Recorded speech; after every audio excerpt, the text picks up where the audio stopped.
Sema ukweli. Sasa mbona vitu tofauti? Namba zinaongea lakini. Brother, namba zinaongea lakini ni chronic injury. Kwa mfano hata alikuja yule nani yule kutoka Mombasa, alikuja pale. Mwaka jana nizungumza, nikasema huyu mchezaji kulingana na historia yake, huyu ni chronic injury. Huyu ana majeraha ya kudumu. Hata huyu amekuja ana majeraha ya kudumu. Wewe unaona wapi duniani mchezaji yuko free, ana timu afu unasema mchezaji mzuri, umeona wapi duniani? Yaani hii dunia hii ambayo tunaishi sisi, ambayo tunaona kila siku mchezaji eti bora hana timu, umeona wapi duniani? Mtaje mchezaji hata mmoja. Watu wanaenda kuvunja mikataba kwenye timu, watu wanaenda kuchukua wachezaji wakubwa na kuvunja mikataba. Wewe unakuwa zoazoa alafu unataka kushindana na timu kubwa. Unajua muda mwingine mnajitumia dhambi za bure ambazo zina maana yoyote. Hawafanyi usajili, wanafanya okota kama kaida yao. Na hiyo sasa ni desturi yao. Wewe ujiulize, hao sikuwa na kikosi mwaka jana, kikosi chao kile ambao wameenda kwenye kombe la loser, si ndio? Wamebaki wangapi? Wakafika finali. Yes, wamebaki wangapi? Taje uko wamebaki wangapi?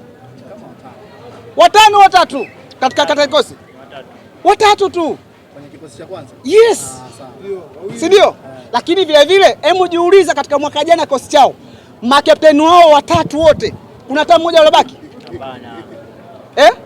Kipindi ambacho alikuwa anamwacha Shabalala, kwa tunaambia huyo replacement ambao anakuja ana uwezo kuliko Shabalala. Tuliwaambia huyo ameondoka Nouma au huyo replacement ana uwezo kuliko Nouma. Tuliwaambia anaondoka Fonshe Malone, anaenda kujao anakuja beki ana uwezo kuliko huyo. Anaondoka Ngoma katikati, nyinyi mnaleta hao na uwezo kuliko hao. Tuliwaambia. Hao tukwambia. Leo kinachotokea ni nini? Si ndio wanafumwa tu. Kwa muda mwingine lazima mtoe kitu anachokisema. Kwa hao wanafanya nini? Makosa. Lakini nataka jiulize. Zamani watu walikuwa wanaamini kiwanda cha wachezaji katika ligi kuu Tanzania bara ni Rwanda. Uongo kweli? Au tunadanganyana hapa? Miaka 5 years ago. Uongo kweli?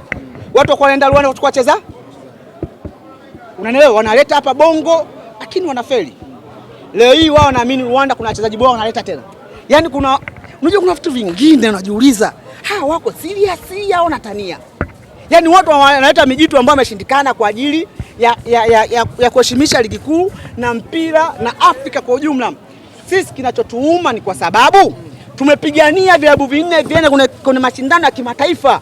Si ndio? Vilabu vinne. Umeona Singida anajitahidi anapata pointi, Azam haitenda pata pointi. Yes, sisi wakubwa tunakaa Champions tunapata pointi. Timu ambazo tunazipigania zingine wako wae.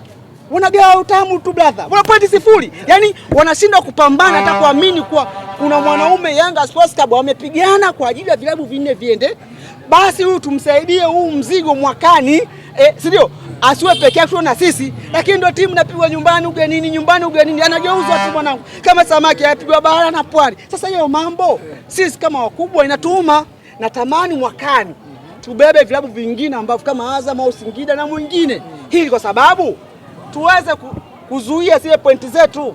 Yanga peke yake hawezi kuzuia hizo point kwa sababu sisi ni wakubwa, kuna muda tutachoka. Kama tumeanza kuwabeba mashindano ya kimataifa ndani ya miaka 5 mfululizo. Mnaenda kimataifa sio bingwa, Yanga ni bingwa, mgongo wa Yanga unaenda kabingwa, unaenda shirikisho, alafu leo unaenda kugawa utamu na sisi tunakaa kimya.